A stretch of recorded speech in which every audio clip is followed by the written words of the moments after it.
Cheri Perry is joining us now, workplace culture expert, website, cheriperry.com. I mean, if we're just being pulled against ourselves, Cheri, what do you do? How do you find a better day? Hey, good morning. You know, what I really love about what you said is some of us like to work from home and some of us don't like to work from home. So I think, first of all, you have to recognize that this may be a temporary interruption to the way that you normally do your work. And we can all handle temporary, Brian.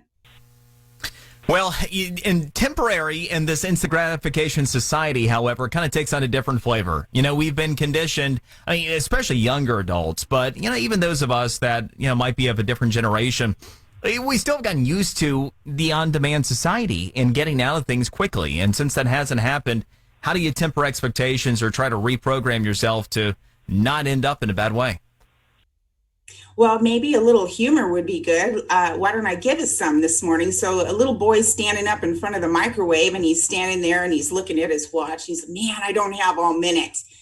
We do not have a lot of patience for interruptions in our day. So there's three things that I usually talk to people about with regards to how do you handle when things are different, when they're not going the way you want them to go. The number one thing is you've got to get perspective.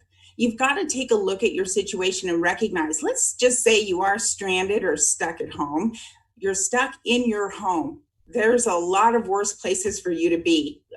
So many other situations while COVID is a challenge. Obviously, lots of people are having lots of real challenges as a result of this virus. But if you put it into perspective and you take a look at history or any of the things that are going on or have gone on in the past, it's not that bad.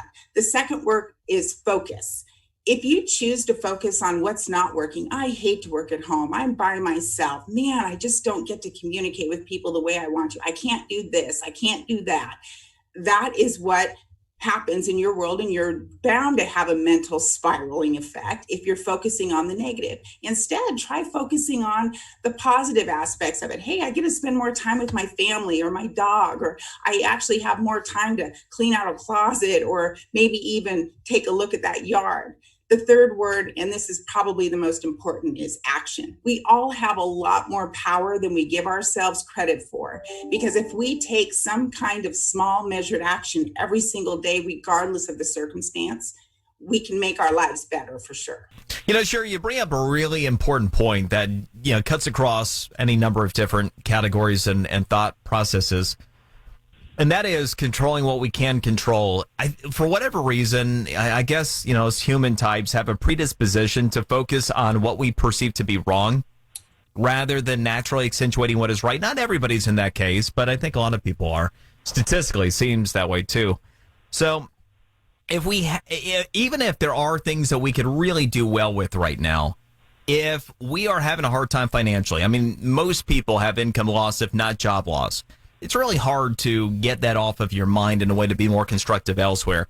How is it that you go about trying to find a way to isolate something that can be constructive that you can take action against right now?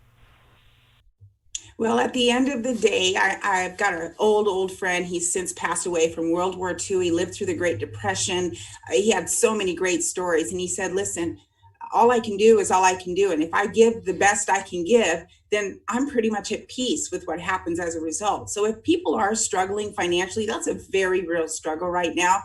They've got to do something that maybe we all should have done even before the virus. That's go on a fiscal diet. There's lots of great tools out there, whether it's Dave Ramsey or anybody out there to say, listen, there are some things that we maybe classify as needs that really aren't needs. So there's some really constructive ways that you can tighten up the belt and figure out how to do more with less, especially in a time where you may not have an option. All right. Well, Cheri, thank you very much. I appreciated that. And the cute joke as well. That was well done. Oh, you're welcome. Hey, I've got a little gift for your listeners. If they go to my website, which is CHERI, P as in passion, ERRY.com, they can actually pull down a free report on how to help protect the mental attitude of your team during this time. There's lots of things that you can do. And so that's a gift for your listeners, Brian. Thanks for having me on this morning. Oh, yeah. Thank you. Appreciate it. And she reminded me as well, the boy in the microwave. There's so much truth to that.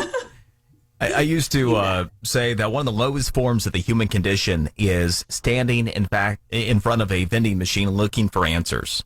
We've all been there, right? But you look into that machine, and the longer you're looking in there, the more you realize that you made a mistake somewhere along the way. And nobody's plan A is looking into a vending machine and going, all right, which one of these gems, right? It's because something else went wrong during the course of the day. Or if it was your plan A, that speaks to probably bigger issues that need to be dealt with. And it's kind of like the microwave. We've all been there, right? You put something in there for a minute, 2 minutes, and then it's like, oh my gosh, I can't touch it. What do I do now? We are so impatient. All right, we'll be right back. Miami Police Chief George Colina, right here on the Brian Mudd Show, News Radio 610 WIOD.